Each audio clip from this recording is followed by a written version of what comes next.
మహబూబ్ నగర్ జిల్లా బూత్పూర్ కొత్తకప్పేటలో ప్రజాపాలన గ్రామ సభలు ప్రారంభమయ్యాయి. సభకు మంత్రి Damodara Rajanarasimha, Devarakadra MLA G Madhusudan Reddy, collector Vijayender బోయి అధికారులు పాల్గొన్నారు.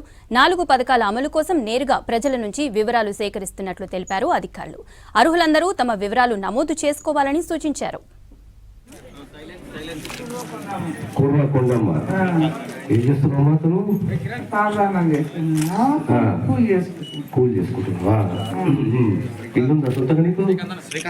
ఇల్లు సొంతం లేదు, పోయింది అంత.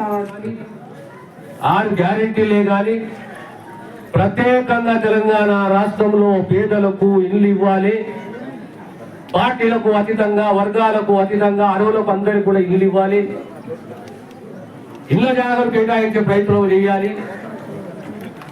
4-5 ఏళ్ళు అయితే పెన్షన్లు లేవు, పెన్షన్లు ఇవ్వాలి. ఈరోజు సబ్సిడీ మీద గ్యాస్ సిలిండరే కానీ, మహిళలకు ఉచిత ప్రయాణమే కానీ,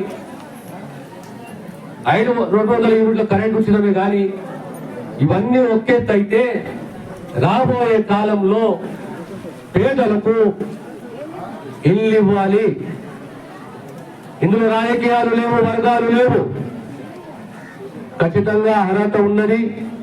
అయ్యో నేను దరఖాస్తు పెట్టుకోలేదు, నా పరిస్థితి ఏంటనే ఆలోచన కూడా ఉన్నది. ఎవరైతే దరఖాస్తు పెట్టుకోలేదో వాళ్ళు కూడా అర్హత ఉంటే